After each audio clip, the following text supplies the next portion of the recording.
Hi everyone, welcome back to my channel. Today we are having a look at the Nanmu Indoraptor, or as they call it, I think it was the Berserker Raptor, or mass production ground type, whatever you want to call it. But it is the Indoraptor from Jurassic World. We'll take a look at the box quickly. So you got a nice image of the Indoraptor. There's some nice artwork on the front of the box. Some claw marks there.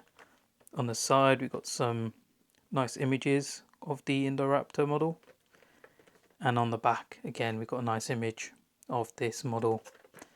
Now I did pre-order this from Lana Time Shop, so there were some pre-order bonuses that you can kind of see here. You get an additional head and you get this sort of body gear or body armor for the Indoraptor. So we'll get this guy opened up and take a closer look at him.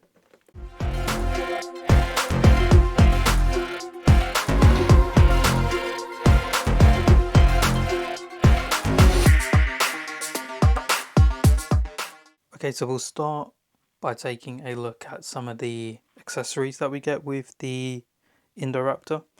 We'll start off with the additional head sculpt we get here. So on this side you do have this mechanical eyepiece, which looks very nice. And of course this head is articulated. It's a little bit stiff, but there we go.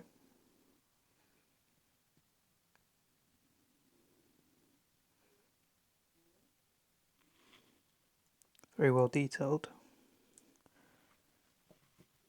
Get two additional hands.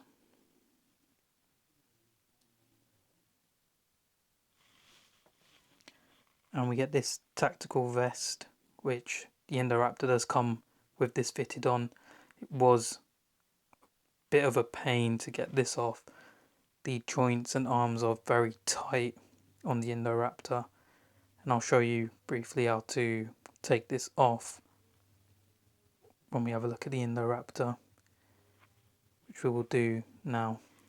And here is the Indoraptor. It does require a bit of assembly, so you do need to attach the tail on. And mine came with the tactical vest on, so to take it off you do need to heat up the figure. You want to remove the head and remove one of the arms. Now where I had difficulty was removing the arm from the peg. It was very hard to do even with heat. It took me a bit of time to do that, but I did manage to do it and remove the tactical vest. I have seen on a few people's models where the vest does leave some scarring and marking on the model itself, but doesn't look like mine's too bad. There is a few light marks here, but not as bad as I've seen some other people's models, so I am quite thankful for that. We'll have a quick look at the articulation of the Indoraptor, and then we'll take a closer look at him.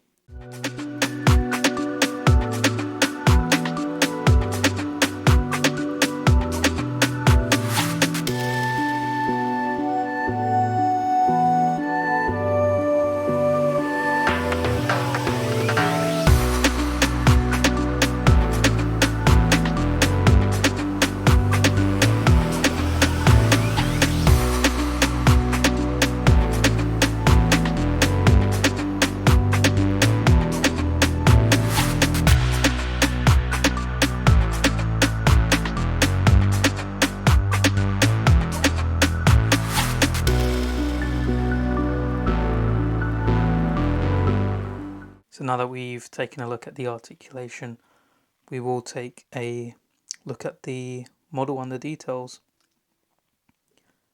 So overall, the colour scheme is very accurate to what we see in the movie, and the model design is very accurate as well from what I remember.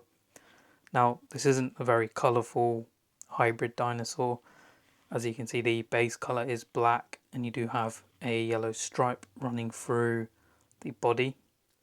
You do have these almost yellowish golden brown bits of spike or osteoderms running along the back here, starting off at the neck there. We'll take a closer look at the head here. So you can see the initial colour scheme is black. You do have a nice red pupil, which looks very menacing. The teeth are done very well. Of course, the inside of the mouth is also done very nicely, which has that wet look to it.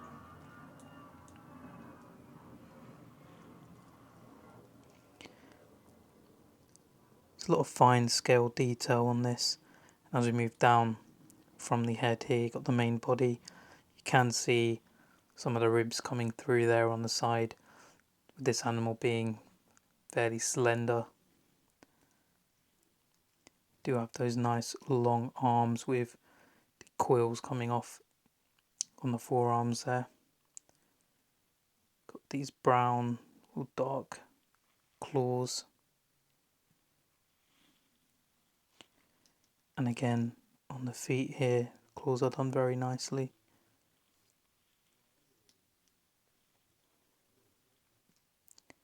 You do have that nice yellow striping there that continues throughout the whole, almost the whole length of the body here. You've got those quills there on the top, as well as on the top of the head here. So as far as I remember, this looks very accurate to me. Also, I haven't seen Fallen Kingdom in a while, but just remembering how the Indoraptor looked, I feel like this is pretty accurate. So we'll now compare this guy to some other Nanmu models. So here is the Indoraptor next to his big brother, the Indominus Rex, and a tiger striped raptor. So you can see the size difference between these. Obviously the Indominus Rex is the biggest. The Indoraptor is the smallest out of the three here. So not in scale with the current raptors that we have. So from this angle you can better see the size difference between these three Nanmu models. The Indoraptor definitely is a lot smaller than the Velociraptor, which is a bit of a shame because I kind of wanted to pair these two together. You could consider this as maybe a juvenile Indoraptor, but overall I do think it's a very nice model. The articulation is good. You can get him into some nice poses, as you can see here. The sculpt is very faithful to the Indoraptor we see in the movie, and the color scheme as well looks very good. I really love the quality on Nanmu's models. They always seem to be improving the quality and the articulation on their models. I'm very excited to see what they will release next. This Indoraptor is definitely a very good addition to any collection if you are collecting these Nanmu Jurassic Park, Jurassic World models. Definitely need to get this Indoraptor. I was a bit hesitant at first, but after getting it in hand, I really like the sculpt and the detail and the articulation on this. I think will be really good to pair with the other dinosaur models. The one thing I didn't quite like was how difficult it was to get that vest off initially, but there might be an easier way to do it. I was just following what Nanmu had suggested on their social media. But also keep in mind that some people do have issues with scarring and paint rubbing from that jacket on the side of their models, so do keep that in mind. Is something to look out for. But overall this is a very good model and I would definitely recommend picking it up.